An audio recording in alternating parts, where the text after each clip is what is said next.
के मौसम में सब हार्दिक स्वागत अभिनंदन करता हूं। और आज के प्रेस कॉन्फ्रेंस का प्रमुख बिंदु है कि हर महीने मैं बैठक करता हूं कार्यकर्ताओं का लगभग, लेकिन ये 3 दिवसीय शिक्षण प्रशिक्षण करके आगामी चुनाव की तैयारी के लिए मैंने प्रेषित किया है। इनको आज विशेष निर्देश दिया जा रहा है और आपके माध्यम से, और जो नहीं आ पाए हैं कार्यकर्ता उनको भी आप ही के माध्यम से सूचना है कि कोई कार्यकर्ता, क्योंकि सब अनुशासन में रहते हैं, लेकिन कभी कभी वो इतना दुखी हो जाते हैं कि वो फेसबुक व्हाट्सएप पर या मीडिया में या कहीं वायरल कर देते हैं, क्या किसी अधिकारी से, किसी कार्यकर्ता से, किसी संगठन के दूसरे नेता से। तो मैं उनको आज के दिन में बताया हूं कि कोई भी काम, तमाम ऐसे इनके चाहे प्रशासनिक काम हो, चाहे शासन स्तर के हो, चाहे लोकल स्तर के इनकी समस्याएं होती हैं तो संपर्क में तो आते हैं, लेकिन कभी कभी अपेक्षित लाभ इनको नहीं मिलता तो पता चला रिएक्शन जो है फेसबुक पर। आज मैं इनको निर्देशित कर रहा हूं विशेष रूप से कि नहीं, सभी लोग हमारे संपर्क में हैं, हमें लिख कर दें, हम संबंधित अधिकारी को लिखेंगे और संबंधित अधिकारी अगर नहीं उस पर तत्काल कार्रवाई करता है या इनको न्याय नहीं देता है, इन्हें संतुष्ट नहीं करता है, तो प्रभारी मंत्री और माननीय मुख्यमंत्री को हम पत्र लिख देंगे, जिससे कि एक प्रभावी कदम में न्याय मिलने की उम्मीद है। तो पहला तो ये था कि हम लोग चाहते हैं कि जो भी व्यवस्था अब तक का है कि हर एक कार्यकर्ता जो हमारी नीतियों को, हमारे विचारधारा को या बीजेपी के विचारधारा को, जनता पार्टी की विचारधारा को वो अगर निचले पावदान पर लेके जा रहा है तो उसका सम्मान जो है पूर्ण रूप से वो होना चाहिए, क्योंकि वो गारंटर बन के वोट डलवाता है, गारंटर बनकर वो हम लोगों की नीतियों को नीचे पहुंचाता है और सब खतरों से वही खेलता है, क्योंकि 70 साल से जो लोग सत्ता में जड़ जमाए हुए हैं। दूसरा धन्यवाद देना था माननीय प्रधानमंत्री को और केंद्रीय नेतृत्व को कि उन्होंने हर साल जब से मैं आया हूं तब से लगातार मत्स्य विभाग का बजट बढ़ाते जा रहे हैं। पिछले साल 1500 करोड़ रुपया था, इस साल 2352 करोड़ रुपया दिया उन्होंने। और उत्तर प्रदेश के जो निगम और फेडरेशन है, अभी तो मत्स्य विभाग के द्वारा मैंने इस बार मत्स्य पालन के क्षेत्र में प्रथम स्थान प्राप्त करने का गौरव प्राप्त हुआ था, तो मैं अपने निगम और फेडरेशन के भी कार्यों को मैं आगे बढ़ाने का काम करूंगा। प्रमुख बिंदु यही था कि कार्यकर्ताओं की जो समस्या थी उसके लिए था कि अब लोग सिस्टम से उनकी समस्या का हल हो और लोकल स्तर पर वो बयानबाजी और प्रेस और तमाम फेसबुक व्हाट्सएप पर लिखना बंद करें और सीधे हमको पत्र लिखें और हम संबंधित अधिकारी को लिखेंगे और फिर अगर नहीं कार्रवाई हुई टाइम के जो 4-5 दिन 1 हफ्ते के अंदर, तो मैं वहाँ के प्रभारी मंत्री और माननीय मुख्यमंत्री को लिखकर इसको अवगत कराने का काम किया जाएगा। प्रमुख और कार्यकर्ता ही रीढ़ की हड्डी होता है, कार्यकर्ता देवतुल्य है, वही दिल है पार्टियों का, उसको हमेशा चार्ज करना पड़ता है। तो 3 दिवसीय शिक्षण प्रशिक्षण कार्यक्रम इसीलिए रखा गया था और कार्यकारिणी भंग थी, जिनकी क्षमता और योग्यता के आधार पर चेक करके नई टीम गठित करके फिर अगले आगामी चुनाव को जीत करके, चूंकि निषाद बाहुल सीटें लगभग 176 हैं उत्तर प्रदेश के लोक विधानसभा की और लोकसभा की बेहतर हैं, और इस बार बेहतर परिणाम इसलिए नहीं आ पाए क्योंकि हम लोग सहयोगी दल हैं, हम लोग सहयोग के रूप में खड़ा कर रहते हैं। तो जिन लोगों की चूंकि इनका मनोबल थोड़ा सा सहयोगी दल होने के नाते जो अपेक्षित लाभ नहीं मिला था, अपेक्षित जीत नहीं मिली, तो इनका भी थोड़ा सा उदासीन था कि हम लोगों ने वोट दिया, हम लोगों का आरक्षण तो मिला नहीं था, तो हम लोग तो डरने वाले नहीं थे, उनके हाथ में आने वाले नहीं थे, संविधान मिला हक जो है हमारा है। तो ये एक चीजें हैं, इस आधार पर इन लोगों को फिर से बताना था भाई हार जीत लगी रहती है, उस पर बेहतर ढंग से आप लोग काम। दूसरा कुछ हमारी योजनाएं हैं, अभी निषाद राज योजना चल रही है, प्रधानमंत्री मत्स्य संपदा योजना की आने वाली है, तो इनके माध्यम से कि निचले पावदान पर नदियों के किनारे रहने वाले लोग हैं उनको योजना कैसे मिलेगी, कैसे जरूरतमंद को मिल जाएगी, वो मोबाइल में ही, किसी को पकड़ने की जरूरत नहीं, मोबाइल में सरलीकरण कर दिया कि मोबाइल में OTP के आधार पर अपना बिना पैसे का हर फार्म भर सकते हैं और जरूरतमंद को फार्म भराकर उनको लाभान्वित करें। 60% महिलाओं के लिए है, उनको प्रेरित करें, महिलाओं को आगे करें, और पुरुष के लिए 40% है। ऐसे में दूर दराज नीचे कैसे वो योजना पहुंचेगी, केवल विभाग के भरोसे मत रहिए, उसमें काम करिए। प्रधानमंत्री मत्स्य संपदा का पोर्टल खुलने वाला है और उसमें इस बार बजट भी कुछ अधिक आएगा। और मुख्यमंत्री संपदा योजना में आज एक नई योजना अभी लॉन्च हो रही है, उसको अभी आ गया शासनादेश होने वाला कि 75,000 रुपए देकर महिला, जितनी भी महिला हमारे यहाँ पट्टेधारक हैं, तो महिलाओं के सशक्तिकरण के लिए 75,000 रुपए उनको हम एरेटर दे रहे हैं कि जिससे कि वो मछली के उत्पादन में जो ऑक्सीजन का और कार्बन डाइऑक्साइड का मेंटेनेंस होता है वो मैनेज हो जाए, अमोनिया वगैरह, तो वो एरेटर उनको हम लोग सब्सिडी पर दे रहे हैं। मुख्यमंत्री संपदा जो मछुआ कल्याण कोष में जो परियोजनाएं पिछले बार 5 ही थी, अब इस बार उसको हम लगभग 10 कर रहे हैं। और उसमें पहला तो उनके एकल आवास का है,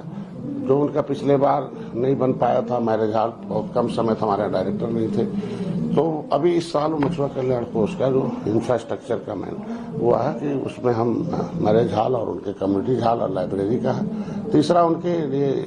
बच्चों की शादी का है, चौथा उनके लिए शिक्षा के लिए कोचिंग है, या किसी स्कूल में पढ़ रहे हैं और फीस नहीं दे पा रहा, पढ़ने में ठीक ठाक है, तो अगर आए उसकी मतलब है सीमा के अंदर, तो उसको हम कोचिंग और शिक्षा के लिए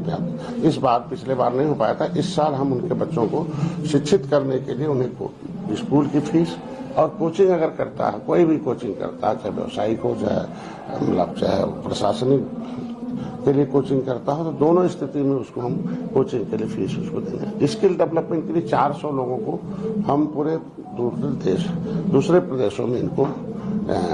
व्यापार कैसे होगा, कैसे मत्स्य पालन के क्षेत्र में आगे बढ़ के समृद्धिशाली बन सकते हैं, उसमें इस बार 400 लोगों को पूरे प्रदेश से लोगों को भेज रहे हैं। ऐसे महिलाओं के सशक्तिकरण के लिए केज सिस्टम हमारे चल ही रहा पहले से, और मातृ के लिए दुर्घटना बीमा के लिए है, और विशेष रूप से मछुआ कल्याण कोष में इन लोगों को था कि इनको किस तरीके से शिक्षित करके आगे बढ़ाया जाए। पहली बार है हमें जिंदगी में हमें अपने कि जिस समुदाय को अंग्रेजों मुगलों ने उजाड़ा था, नदियों ने उजाड़ा था, उसे विकास की धारा में लाने के लिए हमने अपने विभागीय उसके तरफ से किया, विशेष रूप से यही है। और इनके कुछ समस्याएं थी, इनके आरक्षण के मुद्दे हैं जो अब उसके लिए तैयारी शुरू कर रहे हैं, और उनके लिए गांव-गांव तक एक हैंडबिल और किताब हमारी 13 जो लिखी है उसको पहुंचाकर लोगों को फिर से जिस तरह से नई टीम गठित करने के लिए तैयारी कर रहे हैं। तो मैंने जो 13 किताबें 16 तारीख को जो अंतिम आपका आज के प्रेस कॉन्फ्रेंस का विषय था कि 16 अगस्त 2016 को निषाद पार्टी राजनीतिक रूप से चुनाव आयोग में रजिस्टर्ड हुई थी, उसे हम स्थापना दिवस के लिए मनाते हैं। तो हमेशा उसमें केंद्रीय कार्यालय गोरखपुर था तो वहां मनता था, लेकिन अभी लोगों ने निर्णय लिया कि सेंट्रलाइज रूप से लखनऊ केंद्र है चारों तरफ का, वो 16 अगस्त को लखनऊ में चारों पूरे प्रदेश के और प्रदेशों के लोग आएंगे। लखनऊ में 16 अगस्त को आज निर्णय हो गया कि कल बैठक में कि 16 अगस्त को हम लोग लखनऊ में उस स्थापना दिवस को मनाएंगे, और बड़े स्तर पर मनाएंगे, और उस स्थापना दिवस में बड़े बड़े प्रस्ताव पारित करके लोगों को इस पार्टी को जो विचारधारा उसके हिसाब से 2027 में अच्छे पोजीशन में हम लोग जीत कर सत्ता में आके भागीदारी देकर जिनको वादा किया था उसे पूरा करेंगे। मुख्य रूप से ही था। धन्यवाद। मंत्री साहब सवाल है, आप दंड किशोर गुर्जर जो गाजियाबाद के विधायक हैं उन्होंने अपनी सुरक्षा वापस कर दी है, और आपके बेटे ने भी पत्र लिखा है सुरक्षा के लिए, जो पूर्व सांसद हैं, जो विधायक हैं, उनको भी सुरक्षा नहीं दी। आपने मुख्यमंत्री से मुलाकात की थी, क्या सुनी नहीं जा रही बात? माननीय मुख्यमंत्री जी को धन्यवाद दूंगा, उन्होंने बात सुनी और उन्होंने आश्वस्त किया कि हम उस पर जल्दी प्रभावी कदम उठाकर सुरक्षा मुहैया कराएंगे। आपने कहा कि पार्टी के जो सहयोगी हैं भारतीय जनता पार्टी के, उनको सम्मान नहीं मिला, इसलिए 2024 में ये परफॉर्मेंस रही, जबकि आप खुद कैबिनेट मंत्री हैं और दूसरे जितने भी सहयोगी हैं सरकार ने सबको समायोजित किया है। तो ऐसे में ये बात किस वजह से कह रहे हैं? देखिए, कार्यकर्ता ही एक तरीके के लीडर और जनता के बीच की गैपिंग में वही एक तरीका है कि हमारा जो डिजिटल और फिजिकल रूप से कार्यकर्ता वोट को, सामाजिक ऊर्जा को राजनीतिक ऊर्जा में ट्रांसफर करता है, मतलब समाज को राजनीति में लाकर उसे वोट में तब्दील करता है। तो इन कार्यकर्ताओं का सम्मान, कार्यकर्ताओं का एक इच्छा रहती है कि हमें भी शासन स्तर पर हमें भी एक सम्मानजनक कोई मिले और जिसके माध्यम से हम सेवा ठीक से कर सकें लोगों को। तो निश्चित रूप से समायोजन की प्रक्रिया थोड़ा जल्दी होनी चाहिए थी, और हमको लगता है कि तैयारी कर रहे हैं, और लोगों को जिस भी निगम आयोग और जहाँ भी होगा जो जगह खाली होगा उसे फिलअप करके लोगों को तेज कराएंगे। हमको लगता है जल्दी करने के लिए तैयारी चल रही हो जाएगा। निषाद पार्टी की नई टीम भी कब तक गठित हो जाएगी? हमारे 7 विंग हैं। आज 3 दिन का शिक्षण प्रशिक्षण हो रहा। मैंने मापदंड रखा है कि जो क्षमतावान होंगे, जो वक्ता होंगे, उनके हमारे यहाँ क्राइटेरिया है। किसी भी लोगों को पद देने के लिए उन्हें हम एक सिस्टम में उस योग्य है कि नहीं है, उसके लिए 15 पॉइंट होता है, उसमें से 10 पॉइंट तक अगर है तब उसे पद दे दिए जाते हैं, और अगर क्षमता अच्छी है तो उसे आगे पदों पर ले जाया जा सकता है। तो इसीलिए भंग की जाती है कार्यकारिणी कि जो अच्छे लोग हैं उन्हें ऊपर प्रमोशन किया जाए और उनकी जगह पर नए लोगों को लाया जाए। और बहुत ऐसे नए अच्छे लोग आते हैं जो बिना पद के ही बहुत अच्छा काम कर देते हैं, तो उन्हें भी अवसर मिलना चाहिए। तो ये 3 दिन का शिक्षण प्रशिक्षण इसीलिए है कि इलेक्शन के समय 18-18 घंटे का काम करना पड़ता है। तो इलेक्शन ये चुनाव लड़ने और चुनाव लड़ाने के लिए है। तो चुनाव लड़ने वाला का क्या काम है, चुनाव लड़ाने वाले के क्या काम है, ये दोनों के बिंदुवार इनको बताया जाता है। वो क्या करना क्या नहीं करना, पहले 2 बिंदु है कि जो नहीं करना है पहले उसको तय कर लीजिए और क्या करना है उसे तय कर लीजिए। और ये 5 हथियार जो शुरू हुई लोकतंत्र में, टोपी, झंडा, नारा, विचारधारा, नेता और चुनाव चिन्ह, इस 5 हथियार कहते हैं। लीडर मतलब होता है lifting the vision of society, जो समाज के सोच को लिफ्ट करा दे। तो इनकी सोच जो थी कि छोटी जाति हैं, नीचे हैं, कमजोर हैं, तो इनको बताने का प्रयास किया जा रहा कि ऐसा कार्यकर्ता पदाधिकारी जो इसको जाके गांव में बता दे कि भाई आपका वोट और प्रधानमंत्री का वोट एक बराबर है, इसलिए वोट से अपनी समस्याओं का समाधान कर सकते हैं। और संविधान जो है समस्याओं का समाधान है, लेकिन उसकी चाबी गांव में है। लेकिन गांव में जिनके पास चाबी है, जो वोटर है वही भाग्य विधाता है, लेकिन वही पॉलिटिकली बेहोश है। उसे कैसे होश में ला सकते हैं, कैसे जोश में ला सकते हैं, कैसे सही बात पढ़ाकर सही जगह वोट डलवा सकते हैं, ये सारी उनके अंदर है। दूसरे जो क्षमतावान कार्यकर्ता हैं, अब उनको राष्ट्रीय कमेटी में है, कुछ अभी प्रदेश में उन्हें राष्ट्रीय में ले जाना है, कुछ जो हमारे मंडल स्तर के पदाधिकारी थे उन्हें प्रदेश में लाना है, और जो जिले के थे उन्हें मंडल में लाना है। और कुछ ऐसे ब्लॉकों में कार्यकर्ता थे जो जिले को अब दूसरे ब्लॉकों में जाके अच्छे काम कर सकते हैं। तो ऐसे में हम उसको 7 सिस्टम में, जो प्रदेश का है, जिले का है, मंडल का है, फिर मंडल के साथ विधानसभा में जाएगा, विधानसभा के साथ जिला में जाएगा, जिले से विधानसभा में, विधानसभा के अंदर जो ब्लॉक है, ब्लॉक फिर वहाँ सेक्टर है, और फिर 10-10 बूथों के बीच में एक इनके जो है तरीके से इन्हें पॉलिटिकल टीचर रखते हैं कि वो 10 गाँव को कम से कम सही बात बताए। तो इस तरीके से गांव में पहुंचने के लिए इनके लिए 7 स्टेप है। उस 7 स्टेप के अलग अलग संवर्ग की ट्रेनिंग है। तभी ये प्रदेश में जितने लोग हैं, ये प्रदेश की टीम है और मंडल में और जिले की टीम यहाँ आई हुई है। और उनको हर युवा मोर्चा है, महिला मोर्चा है, द ग्रेट युवा वाहिनी है, हमारे संगठन के हैं, राष्ट्र जो हमारा ट्रस्ट है उसके लिए है, जो विश्वास लोगों को पैदा कर सकते हैं। जो ट्रस्ट हमारा है राष्ट्रीय निषाद एकता परिषद, और पार्टी का। और इस युग में IT का जो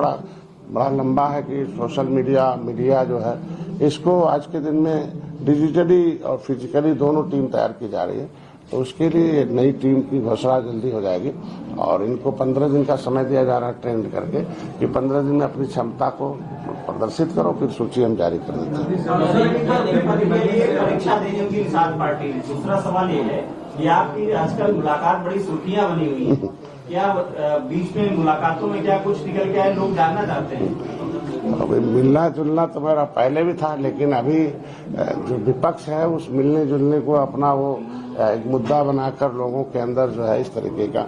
भ्रम फैलाने का काम किया जा रहा है। क्योंकि एक भ्रम फैलाकर तो अभी आंशिक सफलता विपक्ष ने प्राप्त की कि 43 सीटें जीत लिया। तो उसी तरीके से यह लोगों के जितने भी नेता हैं, इन्हें मिलने जुलने और निराधार तमाम पैसे उसको देके माननीय मुख्यमंत्री हैं, उनसे मिलेंगे नहीं तो समस्या का समाधान कैसे होगा। जैसे गोंडा में बड़ा समस्या था, 15 दिन से लाश पड़ी थी, कोई अधिकारी जा नहीं रहा था, घर के लोगों को संतुष्ट नहीं कर रहा था। मिले तो कहे SP से नहीं सुना, तो माननीय मुख्यमंत्री जी ने उसे दिया।